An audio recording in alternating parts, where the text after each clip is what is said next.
لیکن قیامت سے قبل کچھ واقعات ہوں گے جس سے لوگوں کو آگاہ کیا جائے گا کہ وہ قیامت کے آنے سے قبل اپنے اعمال سے توبہ کر لیں۔ آج تو توبہ کا دروازہ کھلا ہے، لیکن قرب قیامت میں سورج مغرب سے دوبارہ طلوع ہو جائے گا۔ جو ہی غروب ہوگا، غروب ہونے کے بعد دوبارہ طلوع ہو کے عصر کے وقت پہ آ جائے گا، اور پھر اس کے بعد دوبارہ غروب ہو جائے گا۔ تو یہ قیامت سے 40 سال پہلے ہوگا۔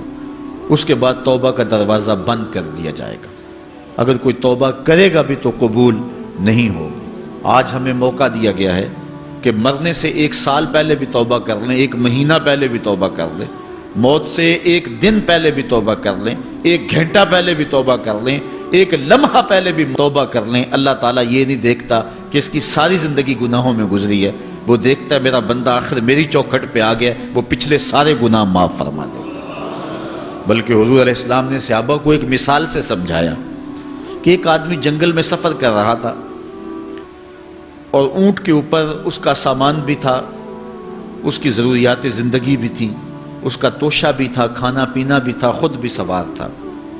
چلتے چلتے جنگل میں کسی درخت کے ساتھ اپنا اونٹ باندھ کر کے وہ دوپہر کاٹنے کے لیے، سستانے کے لیے وہاں کچھ دیر کے لیے رکا۔ نیند آئی، تھوڑی دیر کے بعد جب آنکھ کھلی تو کیا منظر دیکھتا ہے کہ اونٹ نہیں ہے، اس کے اوپر ہی اس کا سامان ہے، زیادہ سفر ہے۔ اب صحرا میں اونٹ کا کھو جانا گویا زندگی کا کھو جانا ہے۔ اس بات کا ادراک وہ لوگ رکھتے ہیں جنہوں نے صحراؤں کا سفر کیا ہے۔ ہمارے اگر یہاں اس شہری آبادی میں، ہمارے اس ملک میں اگر کوئی شخص جو ہے وہ قافلے سے بچھڑ جائے، پیچھے رہ جائے تو وہ بات اور ہے۔ یہاں انسانی آبادی ہے، اور جنگلوں میں، صحراؤں میں جہاں کئی 100 میل تک کوئی انسانی اور حیوانی آبادی نظر نہیں آتی، تو وہاں سواری کا اور توشہ سفر کا جو ہے وہ ہٹ جانا اور جدا ہو جانا اور گم جانا، یہ سیدھی سیدھی موت ہے۔ اب اس نے دائیں بائیں بھاگ کر کے دیکھا کہ اونٹ کہیں ملے، لیکن اونٹ نہیں ملا، تو وہ دوبارہ آ کے اس درخت کے ساتھ ٹیک لگا کے بیٹھ گیا موت کے انتظار میں کہ اب توشہ سفر بھی گیا، سامان سفر بھی گیا، سواری بھی گئی، اور یہاں کوئی انسانی آبادی بھی نہیں ہے، تو اب موت کا ہی انتظار ہے۔ تو وہ موت کے انتظار میں بیٹھ گیا۔ اچانک اس کو نیند آ گئی۔ تھوڑی دیر کے بعد آنکھ کھلی تو اس نے کیا منظر دیکھا کہ اونٹ جو ہے وہ اس کے پاس کھڑا ہوا ہے اور ماں ساز و سامان کھڑا ہوا ہے۔ تو پھر اس کو اتنی خوشی ہوئی، اونٹ کیا ملا، زندگی مل گئی۔ اس نے کہا اللہم انت عبدی وانا ربک، اے اللہ تو میرا بندہ اور میں تیرا رب۔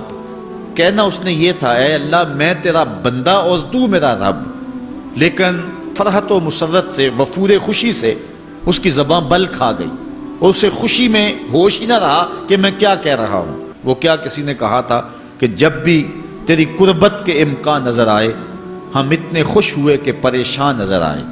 یا وہ کسی نے کہا تھا کسی کے آنے سے ایسے ہوش اڑے ساقی کے، شراب سیخ پہ ڈالی اور بوتل میں کباب۔ تو کبھی ایسا بھی ہو جاتا ہے کہ انسان وفور مسرت کے اندر جو کہنا ہوتا ہے اس کے برعکس کوئی بات کہہ دیتا ہے، یہ اس کی خوشی کی انتہا کی کیفیت ہے۔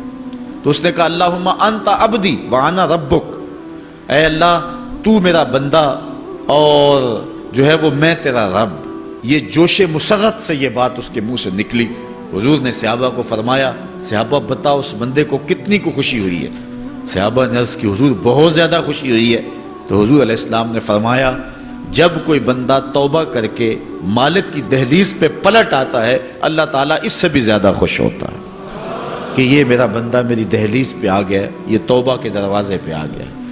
تو اس لیے قیامت سے قبل توبہ کا دروازہ کھلا ہوا ہے، لیکن 40 سال قبل توبہ کا دروازہ بند ہوگا، سورج مغرب سے طلوع ہوگا۔